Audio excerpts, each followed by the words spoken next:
पढ़ रहे हैं सर्वनाम। क्या पढ़ रहे हैं? सर्वनाम। कोई बच्चा लिखेगा नहीं, हाथ बांध के देखो, ध्यान से समझो। यहाँ पे लिखना है। कहाँ लिखना है? ठीक है, यहाँ लिखा गया तो आप कहीं भी बैठे बैठे लिख सकते हो। इसलिए अभी हाथ बांध के बिल्कुल शांति से देखो। हमने क्या पढ़ा था परसों? संज्ञा। संज्ञा का मतलब है ना। अब आज हम क्या पढ़ रहे हैं? सर्वनाम। सर्वनाम। अब आप यहाँ पे मैंने कुछ वाक्य लिखे हैं, ठीक है। मोहन एक प्रसिद्ध पहलवान थे, वह मथुरा का रत्न थे। अब इसमें आप बताओ कि संज्ञा कौन सा शब्द है? मोहन। मोहन, शाबाश। और पहलवान और मथुरा, ठीक है। आए समझ में? रत्न भी होगा। पर आप देखो, मोहन एक प्रसिद्ध पहलवान थे, वह मतलब वह मथुरा का रत्न है। तो ये वह कौन है? मोहन है। आप समझ गए? वह से भी समझ गए। अगर यहाँ पे मोहन ही आता तो भी चलता ना। मोहन एक प्रसिद्ध पहलवान है, मोहन मथुरा का रत्न है, ऐसे आता तो भी चलता। परंतु व्याकरण में संज्ञा जो शब्द है उसकी बार बार मतलब आवृत्ति ना हो, उसकी पुनरावृत्ति ना हो, इसलिए सर्वनाम शब्दों का प्रयोग किया जाता है। क्या? किसका प्रयोग किया जाता है? सर्वनाम। और यह वह जो है वह एक सर्वनाम शब्द है। अब जैसे यहाँ वापस देखो, गाय बहुत सीली है, यह किसी को नहीं मारती। तो यह कौन है? गाय। और गाय क्या है? संज्ञा। क्या है बच्चों? संज्ञा। बच्चे स्कूल गए हैं, वे शाम को खेलने आएंगे। वे कौन है? बच्चे। और बच्चे क्या है? संज्ञा। नए कलेक्टर आए हैं, मैं उनसे मिलूंगा। यहाँ पर उनसे कौन है? कलेक्टर। और कलेक्टर क्या है? संज्ञा। तो बच्चों परिभाषा बहुत सरल है। वे शब्द जो संज्ञा के स्थान पर प्रयोग में आते हैं वे क्या कहलाते हैं? सर्वनाम। सर्वनाम कहलाते हैं, क्योंकि कलेक्टर संज्ञा है और उनसे जो है कलेक्टर के लिए आया है, इसलिए वे शब्द जो संज्ञा के स्थान पर प्रयोग में आते हैं क्या कहलाते हैं बच्चों? सर्वनाम। सर्वनाम कहलाते हैं। आ गया समझ में? सरल है, बहुत सरल है। अब हम पढ़ेंगे सर्वनाम के प्रकार। क्या पढ़ेंगे? सर्वनाम के प्रकार। आप एक बार समझ लो, परिभाषा में व्यवस्थित आपको लिखवाऊंगी। सर्वनाम जो है उसके 6 प्रकार होते हैं। कितने होते हैं बच्चों? 6। सर्वनाम के 6 प्रकार हैं, ठीक है। पहला जो प्रकार है वो है पुरुषवाचक सर्वनाम। कौन सा है? पुरुषवाचक।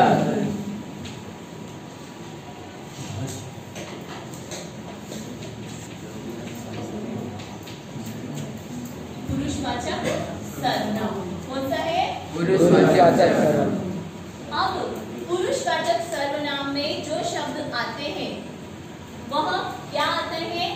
यह है ना, मैं, तुम, हम, ये सब आते हैं। अब इसमें क्या होता है, आप एक उदाहरण से समझो। जैसे मैं आपसे बात कर रही हूँ। क्या कर रही हूँ? तो अभी हम जब बात कर रहे हैं 2 जने, तो उसमें 2 तरह की बात हो सकती है। एक तो अपन दोनों की बात हो रही है, हम दोनों की बात हो रही है। एक ऐसा भी हो सकता है कि हम दोनों किसी और की बात कर रहे हैं, हो सकता है। तो एक तो है बात करने वाला, एक जिससे बात की जा रही है, और एक जिसके बारे में बात कर रहे हैं। आया समझ में? 3 हो गए। तो उसके आधार पर पुरुषवाचक सर्वनाम जो है वह 3 प्रभागों में बांटा गया है। ऐसे उत्तम पुरुष, दूसरा है मध्यम पुरुष और तीसरा है अन्य पुरुष।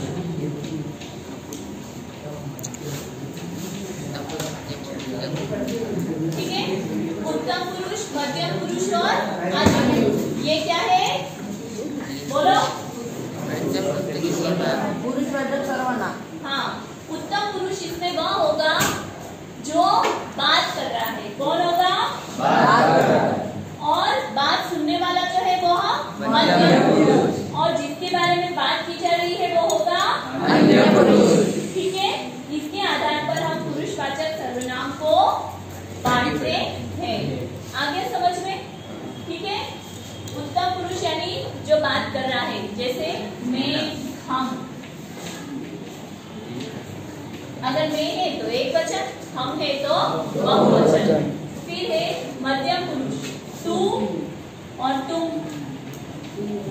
अन्य पुरुष वे या वह। ठीक है, आया समझ में? ये हो गया पुरुषवाचक सर्वनाम। अब आता है इसके बाद दूसरा सर्वनाम का भेद। दूसरा जो सर्वनाम है वो है निश्चयवाचक सर्वनाम। कौन सा है? निश्चयवाचक सर्वनाम। निश्चयवाचक सर्वनाम। ठीक है,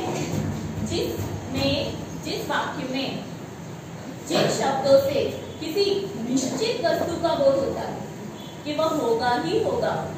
ठीक है, निश्चित किसी बात का, निश्चित किसी वस्तु का बोध होता है, ज्ञान होता है, वहां पर निश्चयवाचक सर्वनाम। जैसे यह जाएगा, मतलब उसका जाना डिसाइड है कि वो जाएगा ही जाएगा।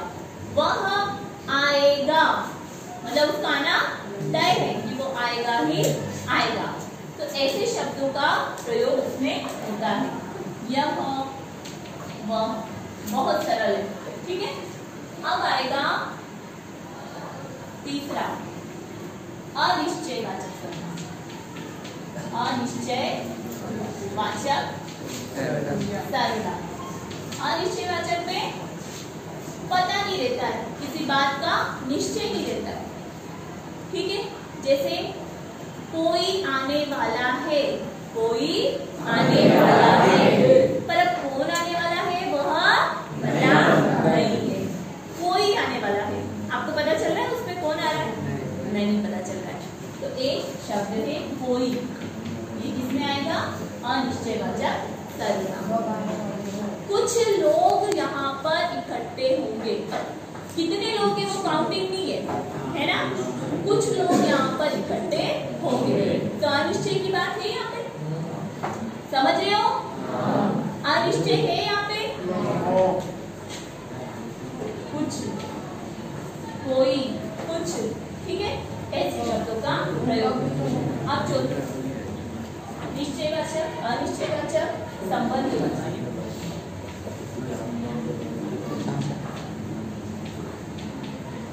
कौन सा है अगला? संबंधवाचक सर्वनाम।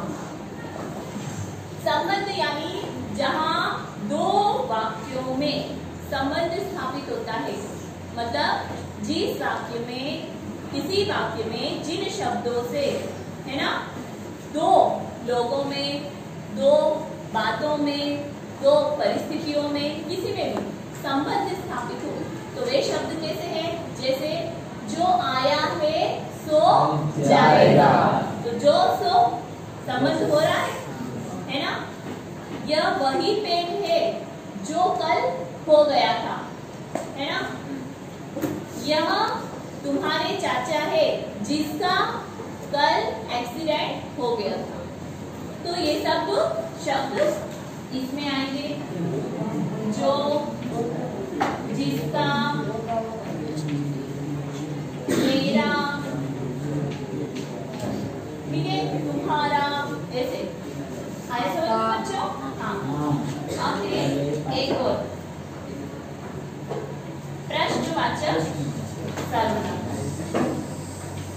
ये तो नाम से ही पता चल रहा है, प्रश्नवाचक सर्वनाम, है ना? जिन शब्दों से प्रश्न पूछने है, जैसे तुम क्या कर रहे हो, कौन आ रहा है ना, कब जाओगे, ऐसे। तो कौन, कब, किसका, कैसा, ये सभी शब्द किसमें आएंगे बच्चों, प्रश्नवाचक। प्रश्नवाचक सर्वनाम। अब एक और अंतिम, क्या बचा है, निजवाचक सर्वनाम। कौन सा बचा है, निजवाचक सर्वनाम।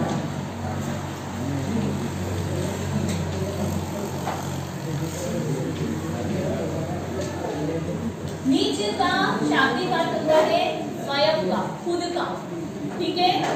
इसमें शब्द आएंगे मैं, आप ही, खुद ही, जैसे मैं अपना काम खुद करूंगा, मैं अपने आप ही चला जाऊंगा, ये सब किसमें आएंगे, निजवाचक सर्वनाम में। तो मैं, स्वयं, आप ही, हो गए। ये हमारे 6 प्रकार के सर्वनाम है। पुरुषवाचक सर्वनाम, निश्चयवाचक सर्वनाम, अनिश्चयवाचक सर्वनाम, संबंधवाचक सर्वनाम, प्रश्नवाचक सर्वनाम और निजवाचक सर्वनाम। आपको इनके नाम पढ़ने हैं, समझने हैं, रटने नहीं है।